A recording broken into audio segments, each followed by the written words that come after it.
नमः श्रीवर्धमानाय निर्धूतकलिलात्मने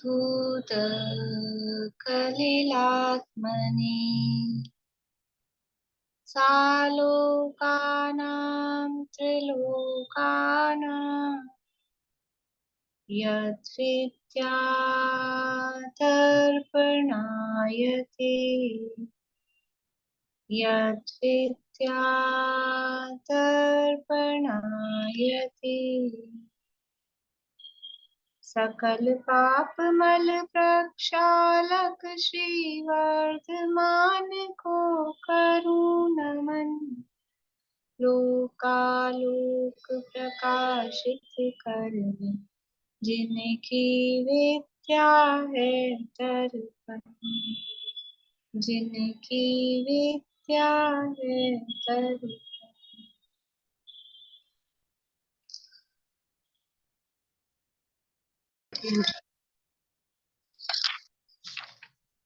यहाँ रत्नकरण शावकाचार्य नामक ग्रंथ है, आचार्य समंतभद्र महाराज द्वारा रचित। इसके अंतर्गत अभक्ष्य भक्ष्य त्याग का प्रकरण चल रहा है। भोगोपभोग परिमाण व्रत के अंतर्गत गुणव्रत अधिकार है और उसमें जो तीसरा गुणव्रत यहाँ बताया गया है भोगोपभोग परिमाण, ये हमको ख्याल में है, ख्याल में रखना चाहिए। यहाँ रत्नकरण शावकाचार्य में जो 3 गुणव्रत बताए हैं वो दिग्व्रत, अनर्थदंड व्रत और भोगोपभोग परिमाण, ये 3 गुणव्रत बताए हैं। और छड़ाला में या अन्यत्र और जगह अपन देखते हैं तो वहां पर दिग्व्रत, देशव्रत और अनर्थदंड व्रत, ये 3 व्रत गुण व्रतों के अंतर्गत ये 3 लेते हैं। भोगोपभोग परिमाण को वहां पर शिक्षा व्रतों में लेते हैं और यहाँ शिक्षा व्रतों में देश व्रत को शिक्षा व्रतों में लेंगे। है तो वही, कुल मिला के 12 व्रत जो है वही है, बस वो एक इधर उधर इस तरह से लिया गया है। तो यहाँ भोगोपभोग परिमाण में बात तो है परिमाण की, व्रत का नाम तो है परिमाण, लेकिन यहाँ कह रहे हैं कुछ वस्तुएं ऐसी हैं जिनका परिमाण ही नहीं हो सकता है, जिनको तो हमेशा के लिए सदा के लिए ही त्याग देना चाहिए। उस चर्चा के अंतर्गत 5 प्रकार के अभक्ष्यों की चर्चा यहाँ की। कौन कौन से हैं 5 प्रकार के अभक्ष्य? 5 प्रकार के अभक्ष्य कांता के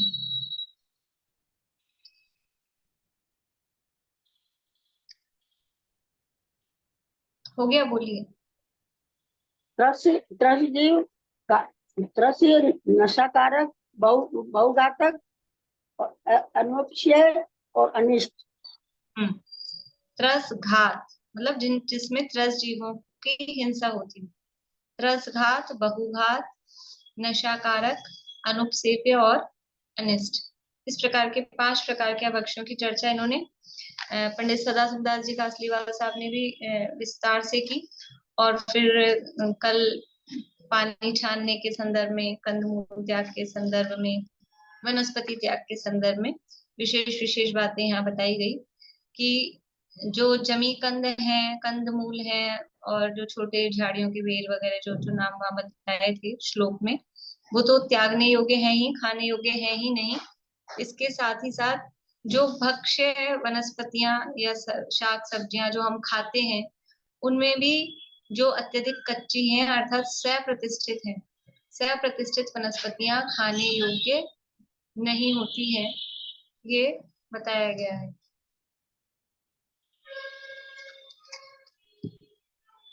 अब यहाँ पर नशाकारक अभक्ष्य की चर्चा कर रहे हैं।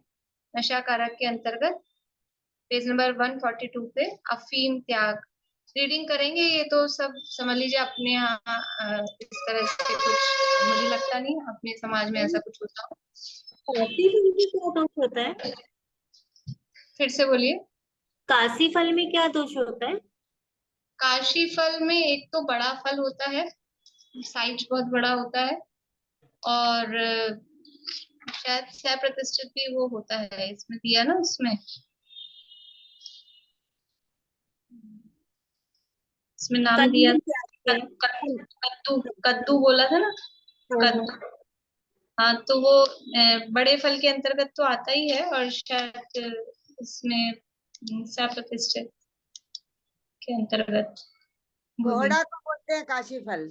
हाँ, कोला, काशीफल, कद्दू, पंपकिन, जो भी कुछ। कद्दू अलग होता है, कद्दू अलग होता है, काशी तो फल अलग पीला होता है। होता है, लेकिन हाँ नहीं नहीं मैम, एक ही होता है। क- कद्दू हरा होता है और काशी हम फल पीला होता है। पता नहीं, हम तो एक ही समझते हैं और दोनों ही नहीं खाते हैं, इसलिए ज्यादा पता नहीं है कद्दू और काशीफल।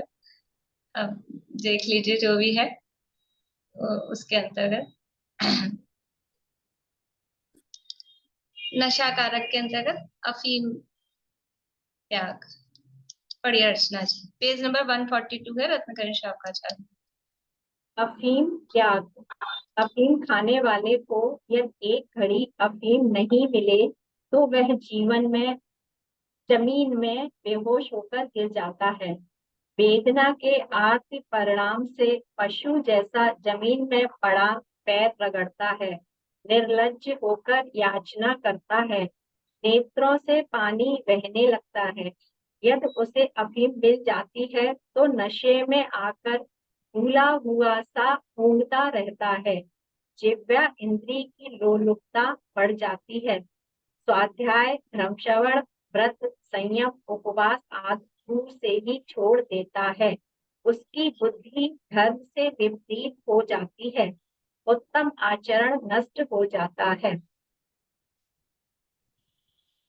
हुक्का त्याग।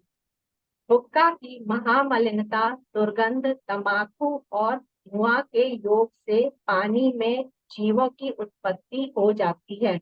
जहाँ भी हुक्का का पानी गिर जाए वहाँ 6 काय के जीवों का घात होता है। इसकी दुर्गंध से उत्तम आचरण के धारक पास में बैठ नहीं सकते हैं। हुक्का पीने वाला बार बार घर घर में अग्नि ढूंढता फिरता है। घर में राख का बर्तन रखा ही रहता है। हुक्का तो नीच कुल वाले नीच लोगों के पीने योग्य है। हुक्का पीने वाले को गाड़ीवान, घोड़े का नौकर, मीना, गुजर, मुसलमान इत्यादि की संगत ही अच्छी लगती है। वह उत्तम कुल वालों के योग्य नहीं है। यदि हुक्का नहीं मिले तो नाई, धोबी, गुजर, मीना, तेली, तमोली, मुसलमान आदि से चिलम मांगकर पी लेता है। यदि नहीं पीवे तो बड़ा रोग बीमारी पैदा हो जाती है। पेट में अफरा चढ़ जाता है, निहार बंद हो जाता है। हुक्का पीने वाले ने तो बड़ी मुसीबत गले बांध दी है, जिसके कारण वह व्रत, संयम, उपवास, स्वाध्याय आदि सभी उत्तम कार्यों को तिलांजलि दे देता है। जर्दा त्याग। जर्दा महान अपवित्र वस्तु है। इसे खाने वाले मुख में रखकर मल मूत्र कर पाते हैं। चलते रास्ते में सड़क पर मल मूत्र आदि के ऊपर जूते पहने ही जर्दा खा लेते हैं। मांस भक्षी, शराब पीने वालों के तथा नीच जाति के घर का पानी मिला हुआ कत्था चूना खा लेते हैं। नीच जाति के लोग अपने हाथों को बिना धोए ही नीचे के अंगों को खुजलाकर जर्दा मसल कर दे देते हैं तो भी यह खा लेता है। जीवन की भी ग्लानि नहीं करता है। सभी सोने का स्थान, बैठने का स्थान, कोना, बारी, जाली आदि सब जगह थूक थूक कर गंदगी से लिप्त कर देता है। पशु भी रास्ते में चलते हुए सोते हुए मुख नहीं चलाता है। जर्दा खाने वाले को पशु पशु से भी अधिक निकलता है। इसके मुख में हमेशा महादुर्गंध रहती है। जर्दा की पीक जहाँ गिरती है वहाँ मक्खी, मच्छर, डांस, मकड़ी, कीड़ा, कीड़ी, बड़े बड़े त्रस्त जीव भी मर जाते हैं। पांचों स्थावरों का घात तो वहाँ होता ही है। इसके व्रत, संयम, उपवास, स्वाध्याय, जाप, शुद्ध भावना का भी नाश हो जाता है। जर्दा रुकिए, खाने वाला अच्छा।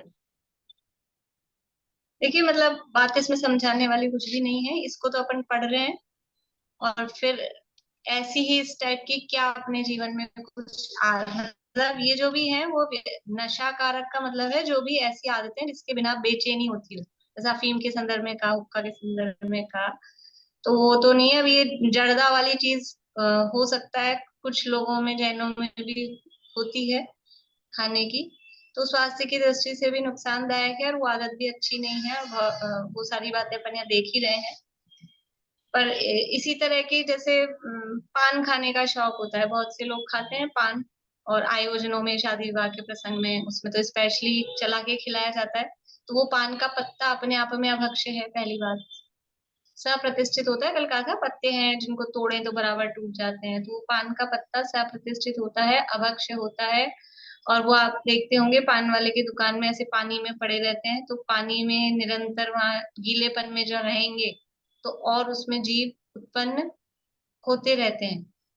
और फिर उसमें उसको जिस तरह से जो भी चीजें उसमें लगाई जाएगी, कत्था, चूनार, गुलकंद, और वो सब अभक्ष्य होते हैं, महाअभक्ष्य होते हैं। गुलकंद महाअभक्ष्य है, 10 जीवों का पिंड है। और जो जो भी पता नहीं क्या क्या जो भी डलता है उसमें, सौंफ को छोड़ दो, लेकिन वो इसमें जो लिखा ना, उससे मुझे याद आया कि वो किसके हाथ का, वो कौन बना रहा है, किसके हाथ का, वो पूरे उसके हाथ लगते हैं उसमें। पान बनाने वाले कोई अच्छे बढ़िया स्टैंडर्ड के लोग, उत्तम जाति के तो होंगे नहीं। तो वो इसी तरह की ये सब चीजें हैं, वो पान के साथ में और भी जो वो उसी की सौंफ बनती है और उसी की जो भी चीजें बनती है, वो सब वो अभक्ष्य की कैटेगरी में है। पान की भी उसका भी नशा टाइप का होता है, जो लोग खाते हैं उनको चाहिए, दिन भर मुंह में चाहिए, खाने को चाहिए। तो ये फिर भी अपने यहाँ थोड़ा चलता है, इसलिए मैंने स्पेशली उसको बोला कि वो अभक्ष्य है, त्यागने योग्य है, त्याग देना चाहिए। मैम गुलकंद क्या चीज से बनता है?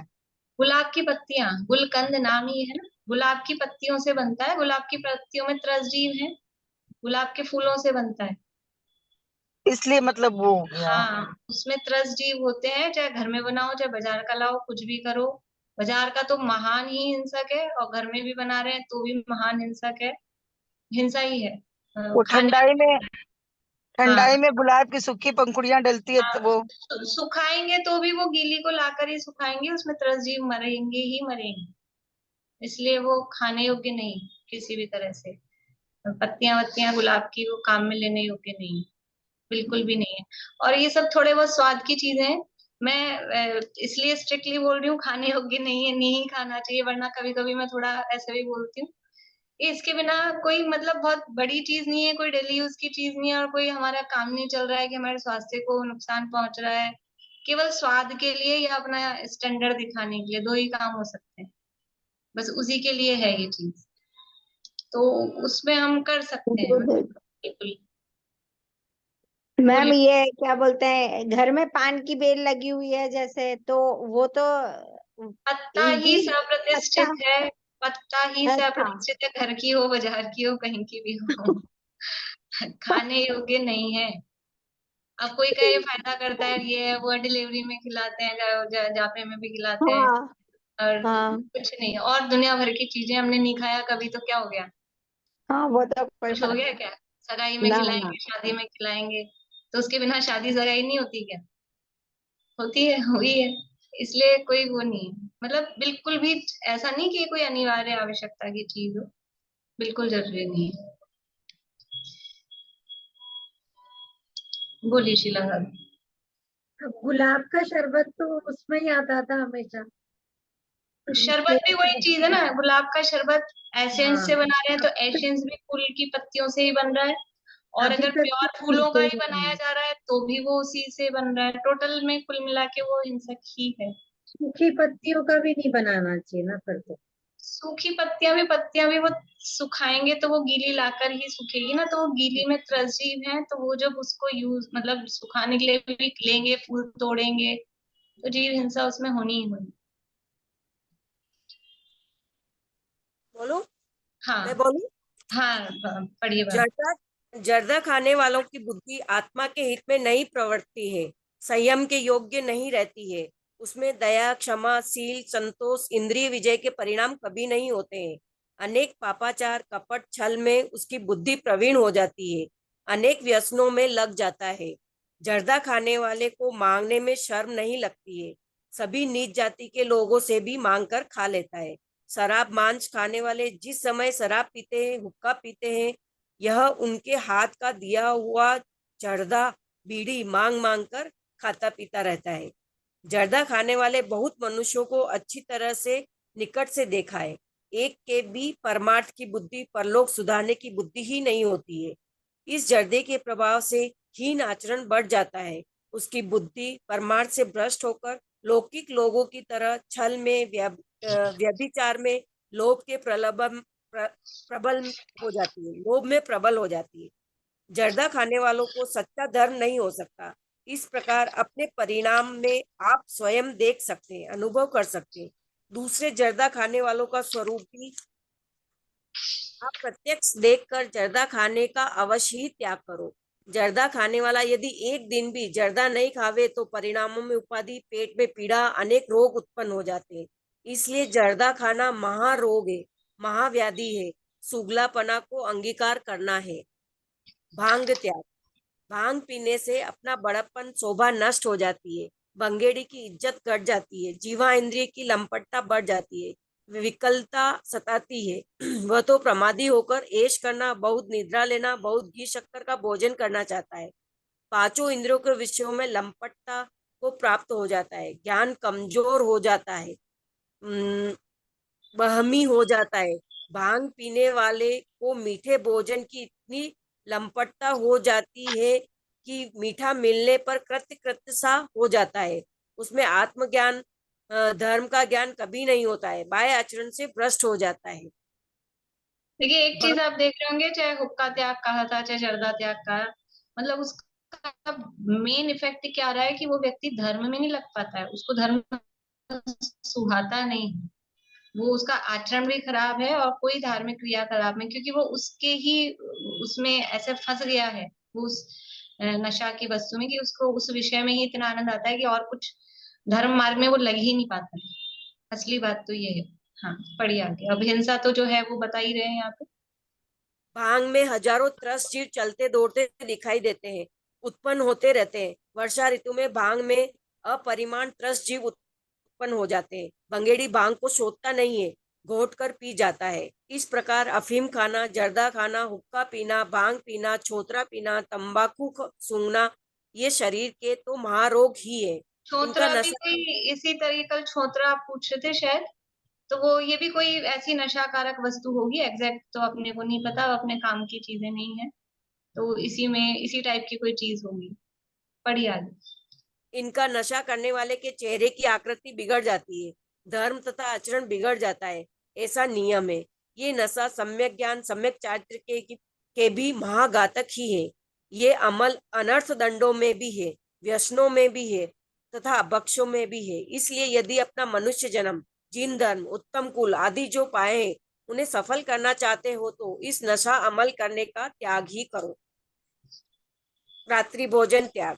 रात्रि के समय भोजन करना त्यागने योग्य ही है। जो रात्रि में भोजन करता है उसके यत्नाचार तो रहता ही नहीं है। जीवों की हिंसा होती ही है। रात्रि में कीड़ी, मच्छर, मक्खी, मकड़ी, कसारी आदि अनेक जीव भोजन में आकर गिर पड़ते हैं।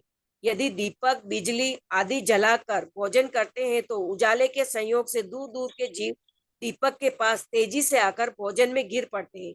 जैन धर्मी होकर यदि यात्री में भोजन करता है तो आगे के मार्ग से भ्रष्ट हो जाएगा। रात्रि में चूल्हा, चक्की, पानी, बर्तन का आरंभ करना, रखना, उठाना, मांजना, धोना, इन घोर पाप कर्मों से तो महान हिंसा, दुख प्रकट हो जाता है। जब घोर आरंभी के जिन धर्म को लेश भी नहीं रहता है।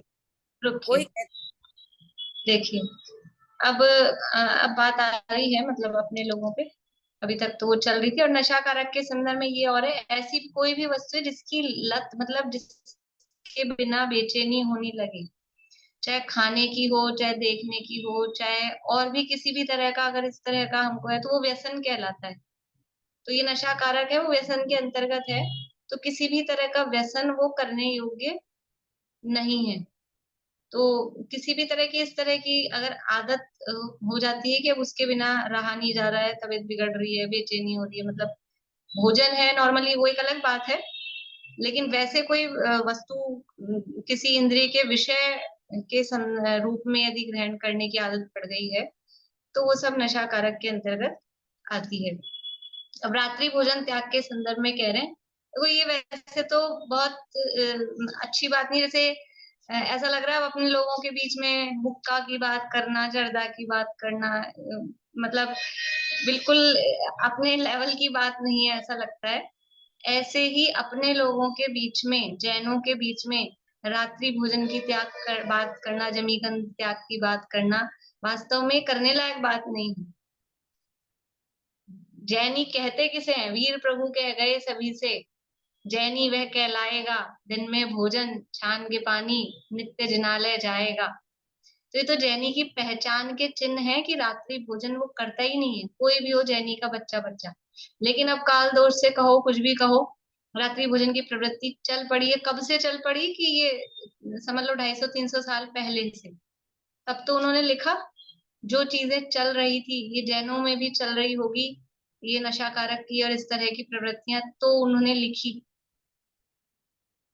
तो रात्रि भोजन वास्तव में करने लायक नहीं है। रात्रि भोजन में मतलब दो तरह से दोष है। जैसे संयम दो प्रकार का होता है, इंद्रिय संयम और प्राणी संयम। तो रात्रि भोजन करने में दोनों प्रकार का असंयम है। प्राणी असंयम यानी जीवों की हिंसा भी बहुत होती है। रात्रि में जीवों की उत्पत्ति मल्टीपल रूप से होती है। दिन में जितने जीव होते हैं उससे कई गुना ज्यादा जीव रात्रि में उत्पन्न हो जाते हैं। दिखें ना दिखें वो अलग बात है, लेकिन होते हैं। तो वो जीवों की हिंसा का दोष, और फिर अपनी इंद्रियों का असंयम कि हम अपना इतना सा कंट्रोल नहीं कर सकते कि हम रात्रि में अपना मुंह बंद रख सकें, खाना पीना नहीं करें। तो दोनों तरह का असंयम उसमें होता है, इसलिए दोनों तरह का दोष उसमें है। अपने बालबोध पाठमाला में भाग 2 में रात्रि भोजन त्याग वाली वो सदाचार वाले पाठ में है, उसमें उसके दोष वगैरह भी दिए, बात भी अपन ने तब भी की थी। अभी यहाँ बता रहे हैं, देखो रात्रि में भोजन तो करना ही नहीं। वास्तव में जो अपन ने नव कोटि पूर्वक पढ़ा था, कृत कार्य अनुमोदना मन वचन काय से, तो रात्रि में अकेला भोजन करना नहीं, ये तो है ही, करना ही नहीं, लेकिन रात्रि में बनाना नहीं, और किसी भी तरह का चूल्हा चाकी बर्तन पानी उठाना मांजना रखना धोना, वास्तव में सूर्यास्त से अंतर्मुहूर्त पहले किचन के दरवाजे बंद हो जाने चाहिए, सारे काम फिनिश हो जाने चाहिए। वास्तव में रात्रि में आरंभ का निषेध होता है, रात्रि में आरंभ नहीं करना चाहिए। कुछ कुछ ये तो नियम है ना, कुछ लोग होते हैं वो भी फॉलो करते हैं, मतलब कुछ इस तरह के, जैसे नाई होते हैं वो मंगलवार को बाल नहीं काटेंगे, ऐसा होता है ना। कुछ ये लोग होते हैं सब्जी वाले, वो पूर्णिमा को मंडी बंद रखेंगे। ऐसे कारीगर लोग होते हैं वो भी अमावस्या को, या ऐसा नियम होते हैं सब लोगों के। ऐसे अपने ये है, रात्रि में कोई काम नहीं, आरंभ का कोई काम नहीं। रात्रि में सामायिक करो, स्वाध्याय करो, चिंतन मनन विचार चर्चा वो करो। आरंभ का कोई भी काम रात्रि में नहीं करना चाहिए। लेकिन अब हम क्या करते हैं, क्या करें क्या, लेकिन दिन तो छोटा पड़ता है, जंजाल इतने फैले हुए हैं, आधे काम तो रात में ही निपटा के रखते हैं। बनाते भले नहीं है, खाते भले ही नहीं है। सर्दियों के दिनों में सारी सब्जियां रात में साफ होती हैं, सुधरती हैं, होता है कि नहीं होता। और भी बहुत काम चलते रहते हैं, और पूरा रात्रि भोजन त्याग भी कहाँ है, रात्रि में बनाना करना वो भी सब चलता रहता है। तो इसको ध्यान से पढ़ना चाहिए, समझना चाहिए, देखना चाहिए, बहुत सरलता से लिखा हुआ है। जो मंदिर के काम है वो तो विशेष रूप से रात में नहीं करने चाहिए। मैंने पहले भी कहा था, जैसे भादवे के दिनों में या मंदिर में समझ लो बहुत सामग्री चढ़नी है, पूजा खूब होनी है, तो चिटक बननी है, तो शाम को सब आ जाते हैं मंदिर में, वहां बैठ के पाठ कर रहे हैं कि कुछ हो रहा है नहीं हो रहा है, बातें कर रहे हैं, जो भी है वहां बैठ के। अब वो माली कितना बनाया अकेला चिटक, तो वहां सब समाज की औरतें मिलके रात में बैठ के चिटक बनाती रहती हैं। देखते हैं कि नहीं होता है कि नहीं, कुछ लोग हाँ कर रहे हैं, नहीं देखा आप लोगों ने? यहाँ तो होता है। नहीं, घरों में भी अगर खुद पर्सनल बनाते हैं तो भी ये काम रात को ही लेके बैठते हैं, गोला लेके रात को ही बैठते हैं, दिन भर तो फुर्सत है नहीं और कामों से। तो वो तो मंदिर का है ना, वो तो कम से कम हम मंदिर के लिए कर रहे हैं। तो रात्रि में वो काम नहीं, आरंभ का काम है ना वो भी। देखो आरंभ अकेला आप बोलोगे इसमें हिंसा क्या हो रही है, लेकिन कूटना पीसना झाड़ना बुहारना बनाना सुधारना वो सब आरंभ के ही काम है। इसलिए वो रात्रि में नहीं करनी चाहिए। दिन मिला है, दिन में तो अपने को इधर उधर किट्टी पार्टियों से फुर्सत नहीं है, तो रात में आके ये काम करते हैं, क्या करें।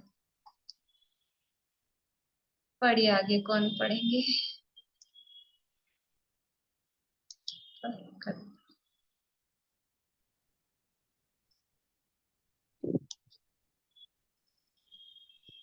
आरंभ तो रात्रि में मैं नहीं करता, किंतु बना बनाया ही भोजन, लड्डू पेड़ा पूरी पुआ बर्फी दूध आदि सीधा खा लेने में तो रात्रि का कोई आरंभ नहीं हुआ।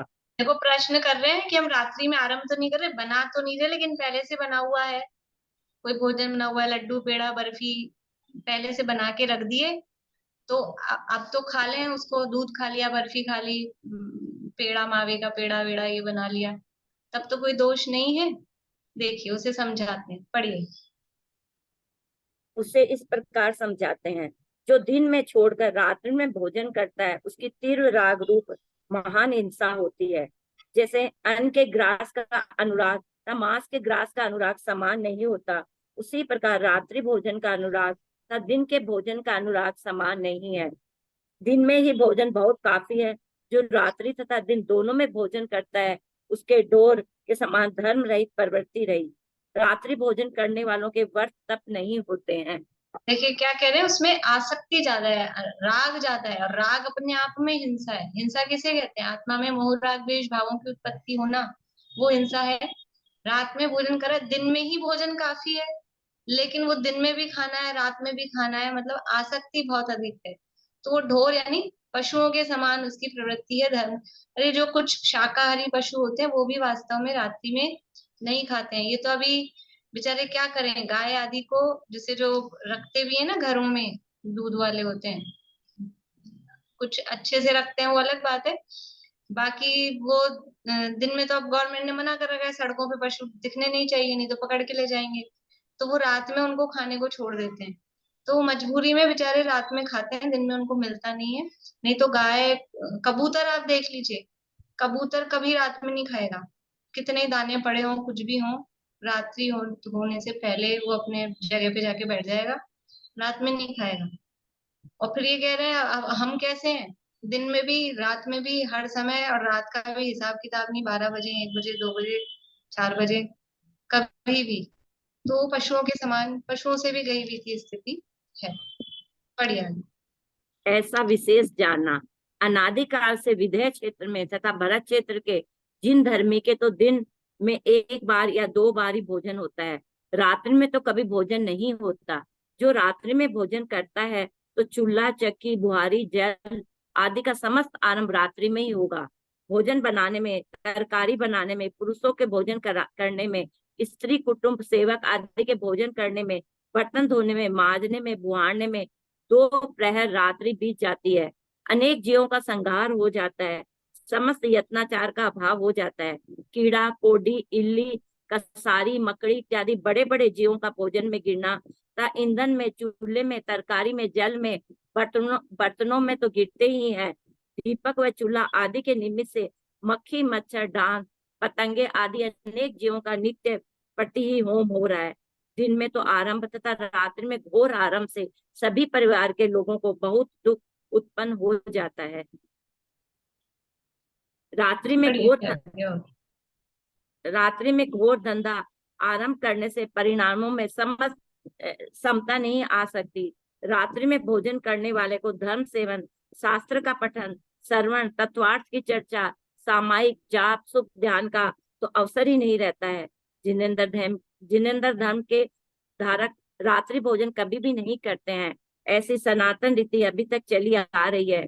करोड़ों मनुष्यों में ये बात प्रसिद्ध है कि जिन धर्मी रात्रि में भोजन नहीं करते हैं, ऐसे यश की उज्ज्वलता, प्रभावना, उच्चता, भोजन की शुद्धता को बिगाड़ कर यदि कोई प्रमादी विश्व में अंधा होकर रात्रि में दूध कलाकंद पेड़ा खाता है तो दवाई पानी आदि पीता है, वो अपने उत्तम आचरण को, धर्म को, कुल की मर्यादा को, जेनीपना को जल में डुबोकर पीता है।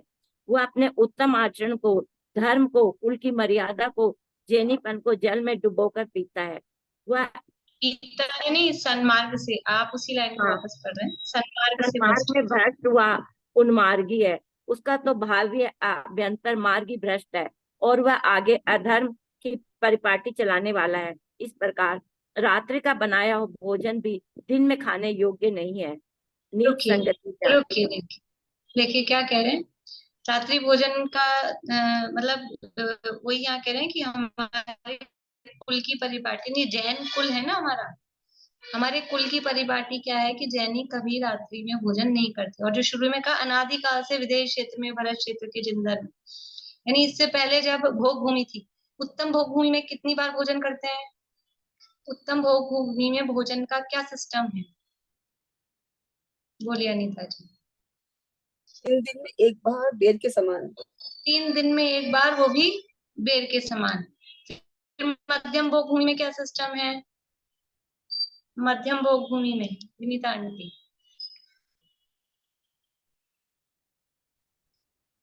हाँ जी, वो 5 दिन में एक बार करता है। नहीं, 3 2, वो 3 दिन में करता है, 2 दिन में करता है जी, शायद याद नहीं रहा, याद नहीं।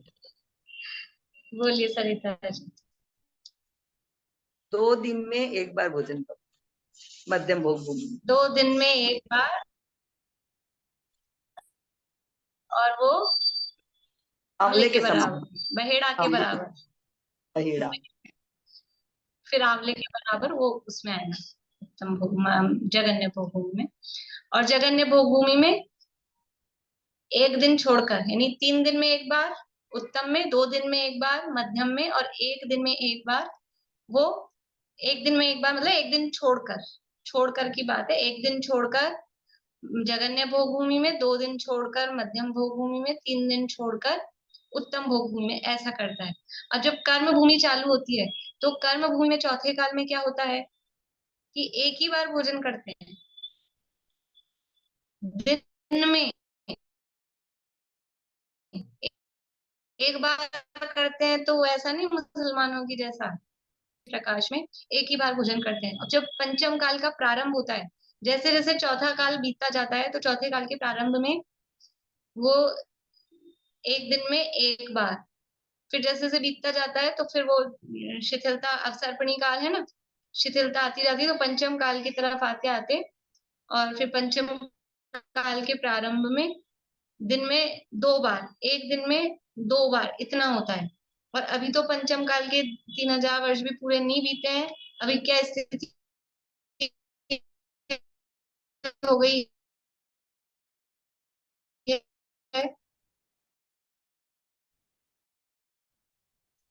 कि बार बार बार बार जब मुंह चालू रहता है, नियम तो किसी के कुछ है ही नहीं कुछ, तो भी वो दिन में तो ठीक है। अभी सुलोचना, अभी आवाज आ रही है? आप बोल के चालू करके बता सकते हैं। कट कट के आ रही है आपकी आवाज। कट कट के आ रही है ना, ऐसे लग रहा है मुझे नेटवर्क में। चलिए, तो जोड़ पाएंगे तो बातें सरल ही है। तो यहाँ रात्रि भोजन का ये निषेध कर रहे हैं कि किसी भी तरह से ये रात्रि भोजन करके अपने जो जिन धर्म, अपना जो कुल है जैन कुल की, उसकी उज्ज्वलता, प्रभावना, उच्चता, उसको मत नष्ट करो। फिर कह रहे हैं कि अब ये नया सिस्टम चल गया, वास्तव में रात्रि में 4 आहार का निषेध है, रात्रि भोजन त्याग भी। लेकिन अब ये नया सिस्टम चल गया है कि रात्रि में बिना अन्न वाली चीज तो खा ही सकते हैं। अब कहीं भी किसी भी शास्त्र में लीजिए, मजबूरी में, किसी परिस्थिति में निकाली गई स्थिति है, मार्ग बोलते ना, गली निकालना, मध्यम मार्ग, ऐसी स्थिति है। तो कहीं किसी परिस्थिति में निकाली कि भाई पूरा कोई अन्न नहीं छोड़ रहा है, सब कुछ नहीं छोड़ रहा है, तो चलो तुम इतना तो छोड़ो, तो जितना छोड़ा उतना अच्छा है। पर अब हमने क्या समझ लिया है, ये तो रात में खा ही सकते हैं।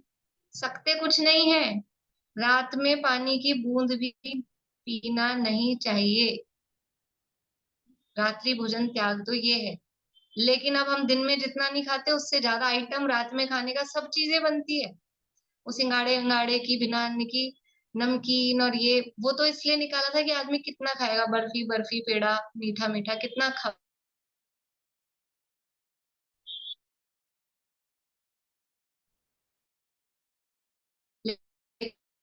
लेकिन अब तो नमकीन में भी और सब तरह की सब चीजें बनती है, तो अन्न नहीं है ये, तो जिसने भी वो छूट भी निकाल, और वहां भी चीज में कुछ नहीं है, किसी भी तरह से कहीं भी किसी भी शास्त्रों में लिखा नहीं है। तो ये कह रहे हैं विश्व में अंधा होकर रात्रि में दूध कलाकंद पेड़ा ये खाता है, तो अपने उत्तम आचरण को, धर्म को, कुल की मर्यादा को, जैनीपना को जल में डुबोकर सन्मार्ग से भ्रष्ट हुआ। ऐसा सभी यहाँ पर रात्रि भोजन के निषेध के संदर्भ में लिखा है। थोड़ा कहा है, बहुत समझना, ज्यादा कहने की आवश्यकता नहीं है। कुल मिला के कि जैनों को रात में भोजन करने योग्य नहीं है। अकेला जैनों की बात नहीं है, यदि हम अहिंसक हैं, अहिंसा रूप आचरण पालन करना चाहते हैं, संयम रूप जीवन जीना चाहते हैं, तो रात्रि भोजन का त्याग अवश्य ही करना चाहिए। और अभी चातुर्मास में तो विशेष रूप से जीवों की उत्पत्ति होती है, तो रात्रि में और ज्यादा होती है, तो रात्रि भोजन का त्याग कर देना चाहिए। आगे नीच सी त्याग, आप पढ़िए थोड़ा। नीच संगति त्याग। मिथ्या धर्म के धारकों के साथ मांस भक्षियों के संग बैठकर भोजन नहीं करो। नीच जाति के पुरुषों से मित्रता नहीं करो। देवता को चढ़ाया गया भोजन नहीं खाना चाहिए। हाथी दांत की चूड़ी, रोम का ऊनी वस्त्र, कंबल पहनकर भोजन बनाया हो तो वह भोजन भी खाने योग्य नहीं है। मांस भक्षियों के घर में, नीच जाति के घर में भोजन नहीं करना चाहिए। इत्र त्याग। अवतारों का लेकिन अर्घ। एक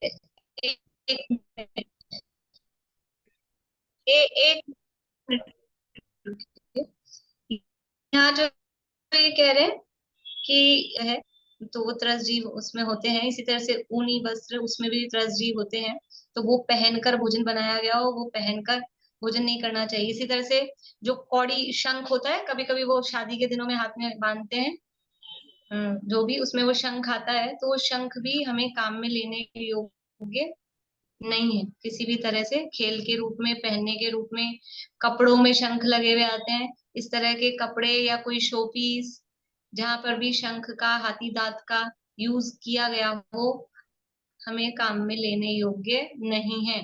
अब इसमें तो कुछ अपना घटता भी नहीं है, इन चीजों का तो बहुत सावधानी से ध्यान रखना चाहिए। जैसा चमड़ा होता है वैसे ही ये हाथी दांत वगैरह, शंख, ये सब उसी तरह के होते हैं। बढ़िया आंटी आगे। इत्र त्याग। अवतारों का अर्घ, बढ़िया। माजूम, शरबत तथा अन्य सभी वस्तुएं खाने योग्य नहीं है। अवतारों के यहाँ विदेशों का बना हुआ, मलेच्छों के जल से बनाया हुआ झूठे अर्घ की भरी हुई बोतलें आती हैं, तथा वह किस किस वस्तु से बनाया गया है सभी कुछ अज्ञात है। अर्घ में अनेक जलचर, थलचर, नभचर, पंचेंद्रिय आदि जीवों के मांस से कई अर्घ हैं। अनेक प्रकार की शराब बनाकर अर्घ नाम रख देते हैं। बहुत जीवों के अंडों के रस की बोतलें भरी रखी हैं। समस्त शरबत, मुरब्बा, माजूम, जवारस आदि में मधु शहद होती है। माजूम क्या होता है? माजूम क्या होता ये है? कुछ अत्तारों की चीजें, कि माजूम और जवारस अत्तारों के ये यहाँ नहीं कुछ मालूम। मिलती होंगी, इसी तरह की कोई चीजें, शरबत टाइप की चीजें कुछ होती होंगी। अपने अपन लोग काम में लेते नहीं है तो पता भी नहीं है अपने को। बराबर। हाँ। अनेक जीवों के अनेक अंग, इंद्रियां, जीवा, कलेजा, सूखा हुआ मांस वगैरह अत्तार बेचता है। भारत के सभी उत्तम कुल वालों की बुद्धि भ्रष्ट करने को मुसलमान लोगों ने अपने उचिष्ट भक्षण कराने के लिए संपूर्ण हिंदुस्तान के लोगों को भ्रष्ट करने के लिए अत्तारों की दुकानें खुलवाई। देखिए अत्तारों की दुकान समझते हैं, मतलब अत्तार नाम से ही दुकानदारों के नाम होते हैं। जैसे किशनपुर बाजार में, अपने जयपुर में यहाँ कुछ अत्तार नाम से दुकान है, तो उनकी ये जो भी शरबत वगैरह, अर्क मतलब एशियंस टाइप की चीजें मिलती हैं, और मुरब्बा वगैरह, तो ये बाजार के बने हुए, अब ये जो बाजारों के एडवर्टाइजमेंट आते हैं तो हम सोचते हैं स्टैंडर्ड के हैं, डाबर का आ रहा है या च्यवनप्राश आ रहा है, मुरब्बा आ रहा है, तो वो बहुत उसमें हिंसा होती है और वो क्या क्या मिलाते हैं वो पता नहीं, और बहुत दिनों का पड़ा रहता है, तो वैसे उनमें जीव उत्पन्न हो जाते हैं, काम में लेने लायक नहीं है। नहीं। देखिए बहुत अच्छी लाइन आगे आ रही है, अच्छी मतलब हमें पिंच करे, हमें टच करे, ऐसी लाइन आ रही है, पढ़िए आगे। 1 करोड़ कसाईयों की हिंसा के बराबर एक अत्तार की दुकान की दवाइयों में हिंसा है। यहाँ अपने भारत देश में राजा लोगों ने हिंदू धर्म तथा देखिए भारतीय अत्तार नाम से लगता है कि औषधि है, मतलब आयुर्वेदिक है, लेकिन कह रहे 1 करोड़ कसाई जितनी हिंसा करें और एक अत्तार की दुकान में उतनी हिंसा, मतलब उस अत्तार की जो दवाइयां के नाम से जो भी वो कहता है, ये सब मुसलमानों ने चलाई है पीछे, उन्होंने कहा, तो उनको इतना कोई विवेक कुछ है नहीं, और उन्होंने अब सबका धर्म भ्रष्ट करने के लिए इस तरह की दुकानें यहाँ पर खोल दी है। बढ़िया। यहाँ अपने भारत देश में राजा लोगों ने हिंदू धर्म तथा भारतीय संस्कृति की रक्षा के लिए विक्रम संवत 1822 तक तो अत्तारों का वसना तथा दुकान करना नहीं होने दिया। फिर काल के निमित्त से पाप की प्रवृत्ति फैल गई। अब उत्तम कुल वाले भी इन अर्घ आदि का सेवन करने लगे हैं। मांस भक्षी मुसलमान की झूठन तथा शराब आदि का खाना पीना करने पर अब ब्राह्मणपना, महाजनपना, वैश्यपना कहाँ रह गया है। सभी कुल आचरण भ्रष्ट हो गए हैं। आचरण भ्रष्ट हो जाने से अभक्ष भक्षण करने से ही लोगों की बुद्धि सत्यार्थ धर्म से रहित हो गई है। अत्तारों की औषधि से ही रोग मिटते हैं, ऐसा नियम नहीं है। अत्तारों का अर्क पीकर धर्म भ्रष्ट होकर बहुत लोग मरते देखे जाते हैं। जिनको दुर्गति का बंध हो गया है, उन्हें ही इनकी भ्रष्ट औषधि से आराम होता है। जैसे राजा अरविंद को दाह ज्वर हो गया था, उसने अनेक इलाज किए तो भी रोग शांत नहीं हुआ। एक दिन महल की छत पर 2 छिपकलियां की लड़ाई होने से उसके शरीर के खून की एक बूंद राजा के शरीर पर आ गिरी, जिससे राजा को बहुत शीतलता का अनुभव हुआ। तब उस पापी राजा ने अपने पुत्र से कहा, मुझे खून की बावड़ी भरवा दो, मैं उसमें खूब नहाकर दाह की आतप से रहित हो जाऊंगा। तब पुत्र ने पाप से भयभीत होकर लाख के रंग की बावड़ी भरवा दी। राजा बावड़ी को देखकर बहुत आनंदित होकर बावड़ी में डूबकर नहाने पहुंचा, किंतु उस बावड़ी को नकली खून की बावड़ी जानकर पुत्र के ऊपर बहुत क्रोधित हुआ। पुत्र को मार डालने के लिए छुरी लेकर दौड़ा, किंतु रास्ते में ही गिर पड़ा तथा अपने हाथ की छुरी से स्वयं ही मर गया और नरक में जा पहुंचा। इसी तरह जिनकी दुर्गति होनी है, उनको अत्तार की दवाइयों से आराम हो जाता है। तब पाप रूप अत्तार की अन्य वस्तुओं में उसकी प्रवृत्ति हो जाती है। अतः प्राणों के नाश का अवसर आने पर भी 6 महीने के बालक को भी अत्तार की औषधि देना उचित नहीं है। बस देखिए क्या कह रहे हैं कि जो ये बहुत बोल्ड टाइप में दी है, पहले तो कि एक अत्तार और 1 लाख कसाई बराबर, और फिर कह रहे हैं कि अत्तार की औषधि, ये जो भी अर्क वगैरह हमको लगता है ये आयुर्वेदिक है, नेचुरल है, लेकिन वो महान हिंसा से बने हुए हैं। और कह रहे हैं कि वो अत्तार की दवाई से फायदा अगर अपने को हो गया तो क्या होता है, किसी दवाई से फायदा हो गया तो फिर क्या लगता है अपने को, विश्वास बढ़ता है कि नहीं तो बहुत अच्छी है, और 10 लोगों को बताते हैं, और कि कुछ भी करो दवाई तो बहुत बढ़िया है, हाँ रोग ठीक हो गया। तो कह रहे हैं कि हमारा रोग ठीक ना हो तो बहुत अच्छा है, पुण्य का उदय है। अगर अत्तार की दवाई से रोग किसका ठीक हो रहा है, कि जिसको आगे दुर्गतियों में जाना है, जिसको दुर्गति का बंध हो गया है, क्योंकि फिर उसका दिमाग वैसा ही चलेगा, उसको उस अत्तार की दवाई अच्छी लगेगी, बढ़िया लगेगी, उसमें विश्वास जमेगा, उसमें उपादेय बुद्धि आएगी, यानी उसको हिंसा उपादेय लग रही है, उसको अधर्मपना वो उपादेय लग रहा है। ये बात यहाँ कह रहे हैं, तो उसके लिए उदाहरण दिया राजा अरविंद का, कि वो खून की बूंद से उसको आराम लगा, तो उसकी क्योंकि उसको दुर्गति का बंद हो गया, तो उसको बुद्धि फिर कैसी आई, खून की बावड़ी भरा दो, नरक में जाना था तभी ऐसे विचार आते हैं। तो अत्तार की दवाइयां बहुत अच्छी है, अपने को भी लेनी चाहिए, आप भी लो, ऐसा विचार किसको आएगा, कि जिसको नरक की रेंज में जाना है उसी को आएगा, और फायदा होगा तो ऐसा विचार आएगा, रहेगा नहीं। तो यहाँ अत्तार कहा है, उस समय अत्तार चलते थे, एलोपैथी उस समय तक चलती नहीं थी ज्यादा, समझ लीजिए। तो वो जो भी अभक्ष्य औषधियां हैं वो ये समझ लेना है, गलत चीज से जिस फायदा हो रहा है तो वो समझ लो संसार अभी लंबा है, और अगर फायदा नहीं, गलत चीज से फायदा नहीं होना अच्छा है। कभी कभी इसलिए कहते हैं पाप का उदय अच्छा है।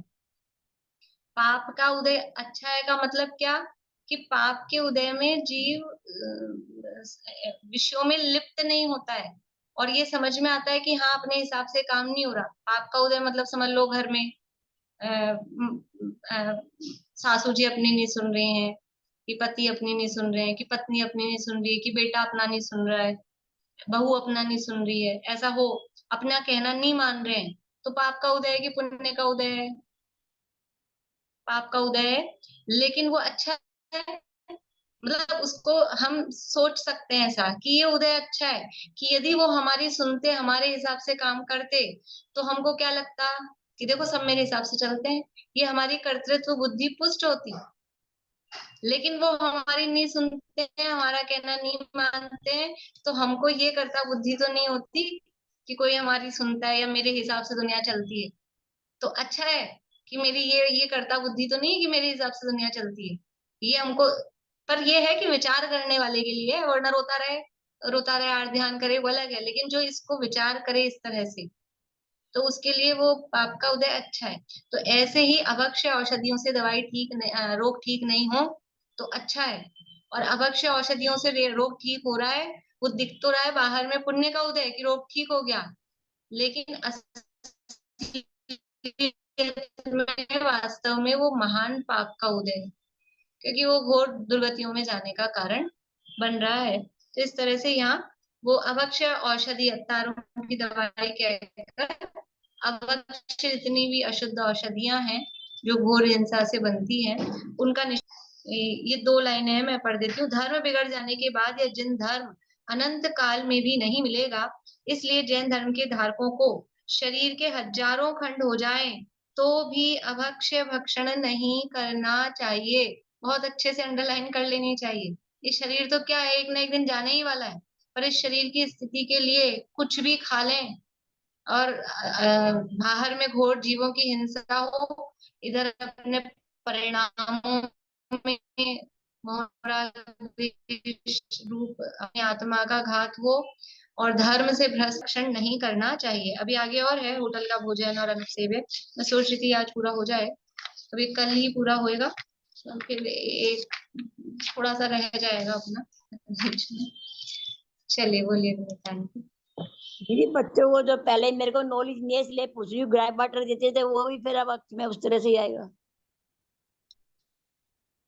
ग्राइप वाटर हमने भी लिया। मतलब ग्राइप वाटर जो भी है वो पानी, हाँ हाँ पानी है ना, वो पानी है तो वो उसको कितना आप मर्यादा बनाएंगे, अब उसमें एक्सपायरी डेट वगैरह होती है, तो वो चाहे नहीं, ग्राइप वाटर हो, बाजार की गुट्टी नम गुट्टी के नाम से आती हैं, और भी हाँ जो पीने की दवाइयां बच्चों को सिरप देते हैं, वो सब उसी में, अकेला ग्राइप वाटर की बात नहीं है, वो जो भी सिरप वगैरह जो भी बच्चों को देते हैं पीने की दवाइयां, बड़े भी ले लेते हैं पीने की दवाइयां, वही तो तो अपने को तो गीली पता है, समझ औषधियां लिया तो भाई। गीली दवाई हमारे पापा भी ने बताया, आपने वो तो नहीं ली, अपने तो बच गए, लेकिन बच्चों को तो ग्राइप वाटर पिलाया आपने।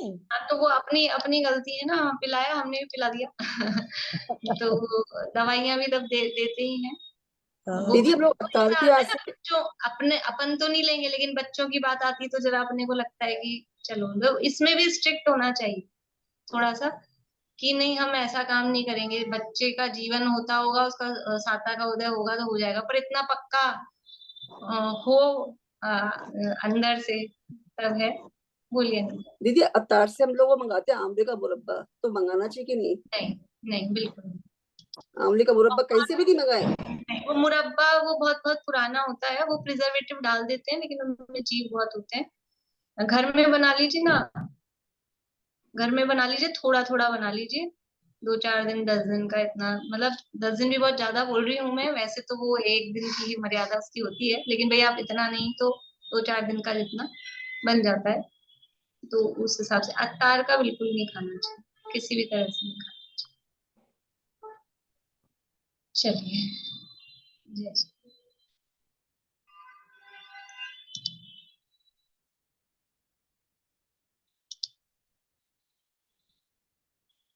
बोलिए शुक्रिया जी। ये अत्तार क्या चीज है? कोई जातीय विशेष है ना, क्या है? अत्तार है ये, मतलब जैसे अपने आयुर्वेदिक होते ना, जैनों में से अपना आयुर्वेदिक औषधालय मतलब ऐसे, तो ये